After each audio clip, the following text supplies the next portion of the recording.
Hi guys, hope you're all okay. So today we're going to look at Roman numerals, so what they are, why we use them and how we use them. Before we start, I feel like there might be something missing. Bear with me for 1 second. Much better. So Roman numerals were created around between 900 and 800 BC at the same time as the Roman Empire. So they were used by Romans instead of what we use as our standard number, say. So they didn't have 0, 1, 2, 3, 4, 5, 6, 7, 8, 9. Instead, they had Roman numerals, and they were made up of these. So instead of having numbers 1 to 9, like we used to create all of our numbers, they used the numbers 1, 5, 10, 50, 100, 500, and 1000. And these are represented by these letters. So I is 1, B is 5, X is 10, L is 50, C is 100, D is 500, and M is 1000. And a rhyme to help you try and remember those is I value xylophones. Remember, xylophones begins with an X, not a Z. So I value xylophones like cows do milk. So if we have a look at the Roman numerals chart that I printed, we've got 1 to 10, and we've got 20, 30, 40, 50, 60, 70, 80, 90, 100, 500, 1000, and 1500, but we don't really need to worry about the 1500. But if we look through, we've got our I here for 1, our V here for 5, our X here for 10, our L here for 50, our C here for 100, our D here for 500, and our M here for 1000. And if you look at all the other numbers, they are made up of these letters. So for example, 1 obviously is I, 2 is I, so 1 add 1, 2. 3 is I, so 1 add 1 add 1, which is 3. When you come to number 4, you've got I, V. So we know that V is 5, like it says underneath, and I is 1. And if our smaller numeral comes before our larger numeral, it means that we have to take them away from each other. So obviously in this case, we're going to do 5 take away 1, not 1 take away 5, because that will give us a negative number. So we're going to look at doing 5 take away 1, which gives us 4. So anytime there is a small numeral followed by a large numeral, we need to take them away from each other. So for example, if we have I and X, we know that I is 1, and we know that X, so I, 1, value 5, xylophones, X, 10. So we know that X is 10. And we know that our I comes first, so we need to take our 1, so our smaller value, away from our larger value. So I, X will be 10, take away 1, which gives us 9. And if we check on the other side, we have a look, I, X equals 9.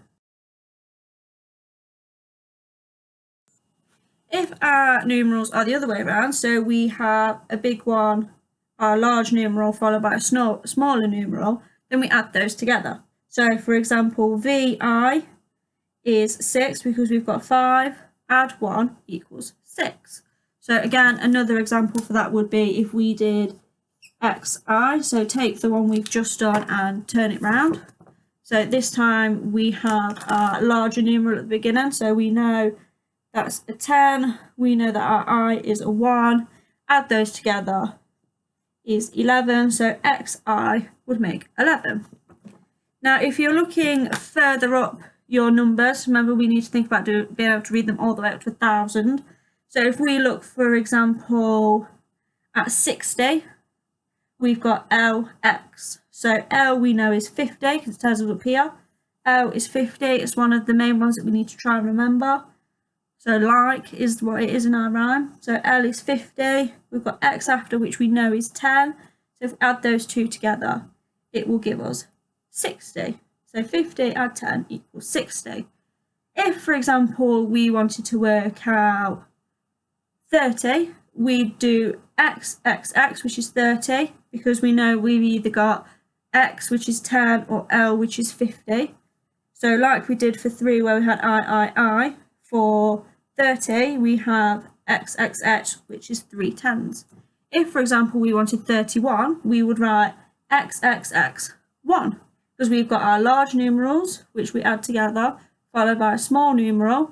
So if we've got large ones followed by a smaller one, then we know we need to add them together.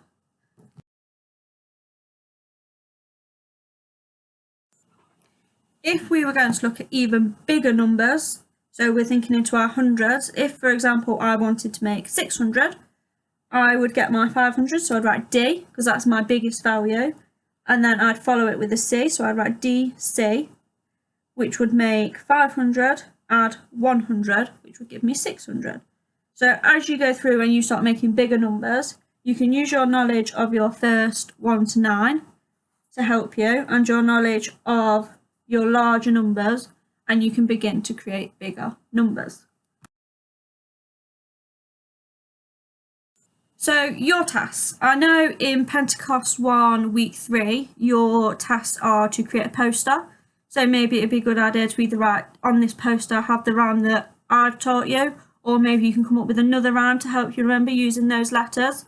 Maybe might be one that might be a little bit easier for you to remember. And you've also got yours and your family's birthdays. Some more tasks you could do on top of that if you wanted to. You could write your age. You could write today's date. You could write the dates of maybe some important holidays, so maybe Christmas. What would that look like in Roman numerals? If you want something a bit sooner, you could think about maybe Pentecost Sunday, which is coming up. Have a go at writing that in Roman numerals, so the date for that in Roman numerals. And I also want you to have a think about the different places we see Roman numerals, because even though we don't use them in our maths anymore, they are everywhere. So an example I'm going to give you is popes. So at the minute, our Pope is Pope Francis, and he doesn't have any Roman numerals after his name because he's the first Pope Francis that we've had. Whereas if in the future another Pope is called Pope Francis, then the one we have now will then be known as Pope Francis I, and he will have an I after his name to represent one, and then the newer one would be represented with 2 I's after his name, so the new one will be Pope Francis II, and he would have 2 I's after his name. So maybe you could have a go looking back at all the different popes, all the different names of popes that we've had, maybe looking at how many of them there's been. So for example, before Pope Francis, there was Pope Benedict, and he was Pope Benedict XVI. So maybe you could have a go at working out which number Pope Benedict he was, and maybe take maths it that way. So maybe link it to your RE skills. So think about how Roman numerals are used in Catholic life as well. Maybe that would be something interesting to look at. So I hope you have fun with Roman numerals, guys, and if you need anything, just let me know. Good luck.